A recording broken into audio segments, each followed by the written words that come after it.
Price level accounting basically होता क्या है, तो मैं पहले आपको बता दूं। बेटा देखो, जो अकाउंटिंग की सबसे ज़्यादा बड़ी लिमिटेशन है ना, वो ये है कि अकाउंट्स है जो वो हिस्टोरिकल कॉस्ट पे रिकॉर्ड करता है। इसका मतलब ये है कि जिस टाइम पे आपने चीज़ जितने की ख़रीदी थी, आप बुक्स में उसी पे रिकॉर्ड करते हो, चाहे वो जितनी मर्जी महंगी हो जाए, फॉर एग्जांपल लैंड।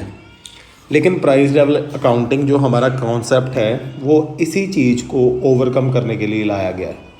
तो इसमें क्या होता है, इसमें बेसिकली जो प्राइस में चेंजेस आते हैं, जो समय के साथ, टाइम के साथ आपका जो एसेट है अगर वो बड़ा है, इस उसमें जो इंक्रीज़, एसेट की वैल्यू में जो इंक्रीज़ हुआ है या जो डिक्रीज़ हुआ है, उसे प्राइस लेवल अकाउंटिंग में कंसीडर किया जाता है। कहने का मतलब महंगाई को कंसीडर किया जाता है। That is called, it is called inflationary accounting, कि जो आपके एसेट्स की वैल्यू बढ़ी है या कम हुई है उसे भी कंसीडर किया जाता है। आपके एसेट्स को जब मार्केट वैल्यू पे या उसकी करंट वैल्यू पे रिकॉर्ड किया जाता है तो उसे प्राइस लेवल अकाउंटिंग कहा जाता है। The basic objective of accounting is the preparation of the financial statement in a way that give a true and fair value of business, but in a historical accounting, assets are generally understated due to ignorance of inflation factor. So, price level accounting का मतलब ये होता है कि आपने अपने assets को current value पे कंसीडर करना है, ताकि, और मतलब कहने का मतलब इन्फ्लेशन को, महंगाई को कंसीडर करते हुए आपने अपने एसेट्स की रियल वैल्यू को कंसीडर करना है। अंडर इन्फ्लेशन अकाउंटिंग और price level accounting all the items are recorded at their current value. बात समझ आ गई? ये नहीं है कि जितने की एसेट आपने खरीदी है उतने की रिकॉर्ड करनी। So it is a new concept which is very relevant, क्योंकि अकाउंटिंग में यही लिमिटेशन होती थी कि हम जो चीज़ों को रिकॉर्ड करते थे वो उनकी बुक वैल्यू पे करते थे, लेकिन यहाँ पे उनकी करंट कॉस्ट पे किया जाता है। सो इसमें एक छोटा सा पॉइंट है, इन्फ्लेशनरी इफेक्ट। वो क्या है? इन्फ्लेशनरी इफेक्ट मतलब महंगाई का जो इस पर प्रभाव है उसे भी हमने रिकॉर्ड करना है। ठीक है। सो मेरिट्स ऑफ इन्फ्लेशन अकाउंटिंग या price level accounting. True and fair picture of business. जब हम सभी एसेट को रिकॉर्ड करेंगे उनकी करंट वैल्यू पे, तो हमें ट्रू एंड फेयर पिक्चर मिलेगी।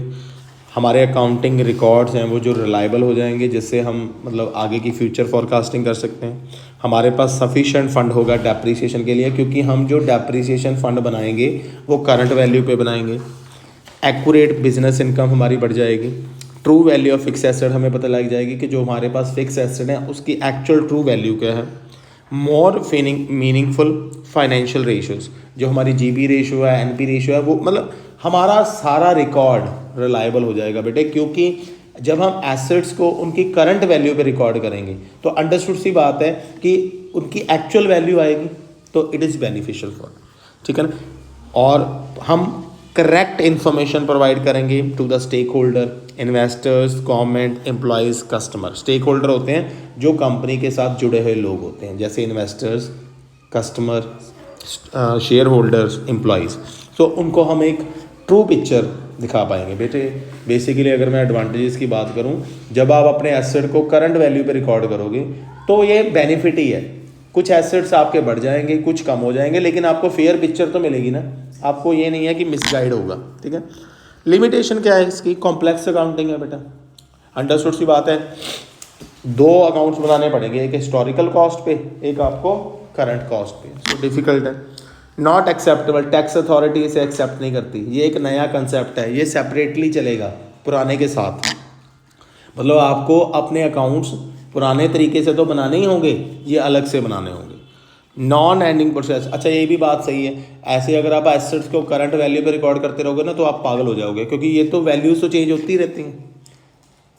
मार्केट में लैंड का प्राइस कभी कम हो जाता है, कभी ज़्यादा हो जाता है, तो फिर तो आप सारा साल, it is a endless process. Lack of professional ही नहीं है हमारे पास।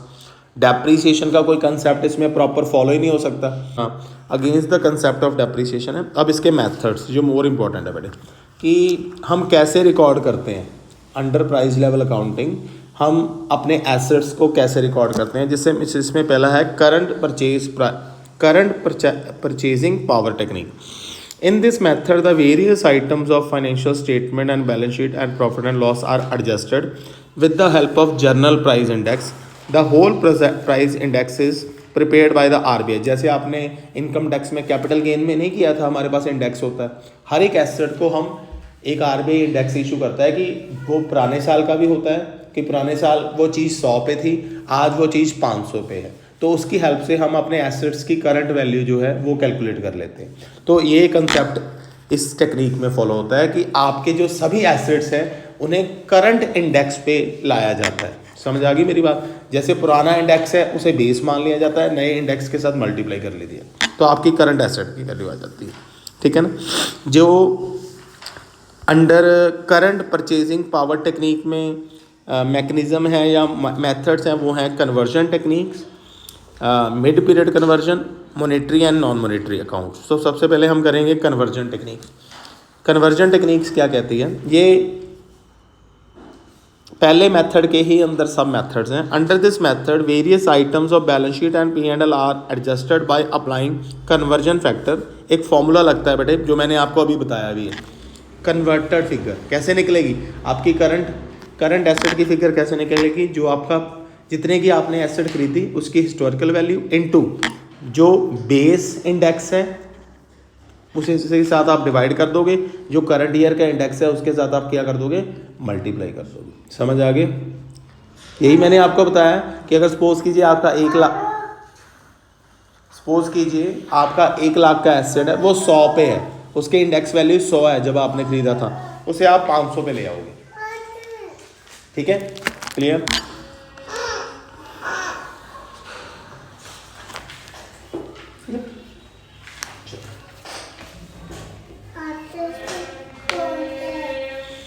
दूसरा जो मेथड है वो है mid period conversion. Mid period conversion में क्या होता है? वो पहला मेथड समझ आ गया कि उसमें क्या होता है कि base year into current year index. Next है जी मिड पीरियड कन्वर्जन। इसमें क्या होता है? There are some transactions which took place through the year such as purchase, sale, expenses for conversion of such item average index. Basically इसमें क्या होता है कि देखो जो हमारे बड़े एसेट हैं उनकी तो हम करंट वैल्यू कैलकुलेट कर सकते हैं। इसमें आती हैं जो छोटी चीज़ें होती हैं, जैसे रॉ मटेरियल हो गया, जो खर्चे या जो इनकम हमें थ्रू आउट साल, तो उसमें हम क्या करते हैं? एवरेज इंडेक्स लेते हैं बेटे। एवरेज इंडेक्स मतलब साल के शुरुआत में जो इंडेक्स था प्लस साल के एंड में जो इंडेक्स था डिवाइडेड बाई 2। कहने का मतलब हम अपनी रॉ मटेरियल को या जो हम परचेज कर रहे हैं उसे हम एवरेज इंडेक्स की मदद से करंट वैल्यू में लेके आते हैं। हाँ जी बोलो, समझ आ गया पॉइंट? मिड पीरियड में ये monetary and non monetary account क्या होता है? Monetary asset and liabilities are these item whose amount are fixed and do not require adjustment with regard to price. जैसे कैश, डेटर। कुछ मॉनेटरी एसेट हमारे ऐसे होते हैं जिनकी हमें करंट वैल्यू निकालने की जरूरत नहीं है। अब मैंने करण को 20,000 रुपया देना है, ये है मेरा क्रेडिटर है, तो करण बाद में ये थोड़ी कहेगा भाई महंगाई होगी अब मुझे 25,000 दे दे, ऐसा थोड़ी ना होता है। कुछ एसेट्स की जो करंट वैल्यू है वो चेंज नहीं होती। ठीक है ना? मैं कहूँगा पजत हूँ, यही कहूँगा। ठीक है? उसके बाद उनके अंदर नॉन, तेरे को नहीं भाई, अपने क्रेडिटर को। ठीक है? Don't get aggressive. No monetary accounts so the value of which do change और require necessarily adjustment with regard to price level changes as stock, land and building. पता चल गया ना आपको? मतलब मॉनेटरी अकाउंट्स मतलब वो अकाउंट्स जिन्हें की करंट वैल्यू निकालने की जरूरत नहीं है। वो ये है जिसको पैसे देने हैं, जिससे लेने हैं, बंदा उतना ही देगा। हाँ, इंटरेस्ट जरूर मांग सकता है, लेकिन महंगाई की तरह से ये नहीं कहेगा मेरे बढ़ा दो प्राइस। ठीक है? लेकिन नॉन मॉनेटरी होते हैं जिनकी करंट वैल्यू चेंज होती है, जैसे लैंड एंड बिल्डिंग। समझ आ गई मेरी बात? ठीक है? ये था आपका पहला मेथड जिसमें 3 मेथड थे। ये था मेथड आपका कॉस्ट परचेजिंग पावर टेक्निक, जिसमें थी एक में आप बेस ईयर का इंडेक्स इनटू करंट करते हो, एक में आप इंडेक्स एवरेज इंडेक्स लेते हो। ठीक है? और दूसरे में monetary and non monetary item होती है। रिप्लेसमेंट कॉस्ट अकाउंटिंग टेक्निक जो हमारी नेक्स्ट टेक्निक है is an important over the current purchasing price technique. One of the major weakness of the previous technique is that it doesn't take into account the individual price index related to particular asset of a company. In पहली वाली technique में पता क्या होता था? पहली वाली technique में क्या था? उन्होंने ना एक साल का इंडेक्स दिया हुआ है, किसी भी एसेट का नहीं दिया हुआ कि 2010 का इतना इंडेक्स है, 2022 का इतना इंडेक्स है। हम सभी एसेट्स के लिए वो सेम इंडेक्स यूज करते हैं। मेरी बात समझ गए ना? लेकिन इसमें क्या होता है रिप्लेसमेंट कॉस्ट अकाउंटिंग टेक्निक में कि आपका ना जो एसेट टू एसेट इंडेक्स है, मतलब लैंड के लिए अलग इंडेक्स है, प्लांट एंड मशीनरी के लिए अलग इंडेक्स है, तो ये ज़्यादा रेलिवेंट है पहली वाली से, क्योंकि पहली वाली में तो ये है कि साल का इंडेक्स है कि 2022 का ये इंडेक्स था, जो 2010 का ये इंडेक्स था, 22 का ये इंडेक्स है, सभी वैल्यूज़ को हम कन्वर्ट कर देंगे। लेकिन इसमें ऐसा नहीं होता, इसमें एसेट वाइज है, तो ये ज़्यादा रेलिवेंट होता है। समझ आ गई मेरी बात कि लैंड एंड बिल्डिंग का कहना। But adopting the replacement cost accounting technique will mean using A number of price index for the conversion. हाँ, इसमें डिफिकल्टी जरूर आती है यार। देख, एक इंडेक्स पे सभी को लेके आना तो ईजी है, सौखा है, लेकिन अगर हम हर एक एसेट को उसके हिसाब से इंडेक्स में लेके आएंगे, करंट इंडेक्स में, दैट इज़ क्वाइट डिफिकल्ट। ठीक है ना? सो ये है, समझ आ गया आपको। उसके बाद जो नेक्स्ट टेक्निक है, ये क्लियर हो गया ना कि ये है पिछली वाली टेक्निक ही, लेकिन उसमें एक कॉमन इंडेक्स होता है जो करंट इंडेक्स होता है, मतलब करंट वैल्यू पे सभी एसेट को एक वैल्यू पे लेके आते हैं। इसमें हर एक एसेट की करंट वैल्यू अलग वे से कैलकुलेट होती है, क्योंकि हर एक एसेट का जो इंडेक्स है वो अलग होता है।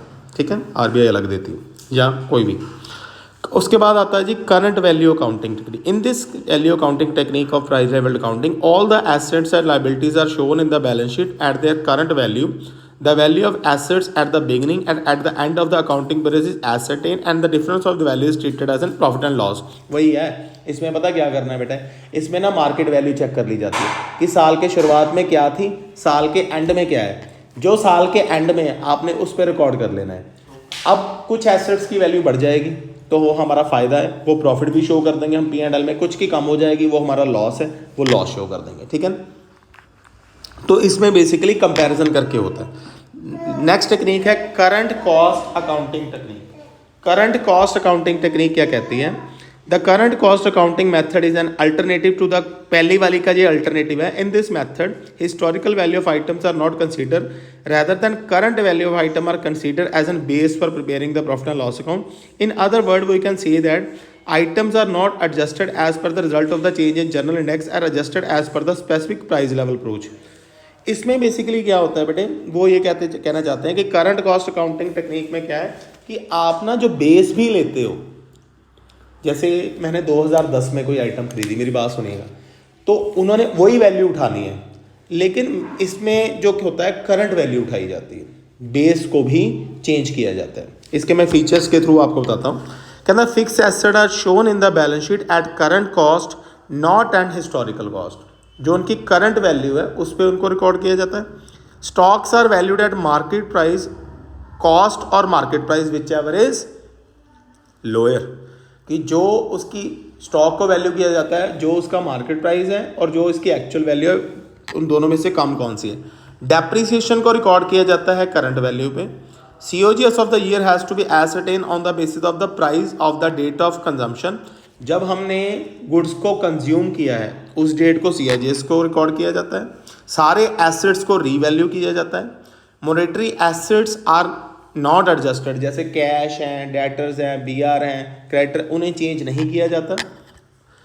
रीवैल्यूएशन रिजर्व बनाया जाता है for the purpose of current figures, मतलब कोई भी अगर चेंज वगैरह होता है, जैसे कोई एसेट बढ़ गया, कोई कम हो गया, तो उसे एडजस्ट करने, कोई भी अगर एसेट बढ़ गया या कोई भी एसेट अगर कम हो गया तो उसके लिए एक रीवैल्यूएशन रिजर्व बनाया जाता है। The surplus from the revaluation reserve is adjusted और जो as a dividend to the share holder. जो हमने रीवैल्यूएशन रिजर्व बनाया होता है, अगर उसमें से कुछ बच जाता है तो हम डिविडेंड के तौर पे अपने कस्टमर्स को दे देते हैं। ठीक है, और अकाउंटिंग प्रॉफिट को हम 3 पार्ट्स में डिवाइड करते हैं। अकाउंटिंग प्रॉफिट्स को हम 3 पार्ट्स में डिवाइड कर देते हैं, current profit, realised profit and unrealised. Current मतलब जो हमने कमाया, रियलाइज्ड मतलब जो हम कमाएंगे, अनरियलाइज्ड मतलब जो हमसे नहीं कमाया गया। ठीक है ना, ये था। और ये था आपका सारा प्राइस लेवल अकाउंट।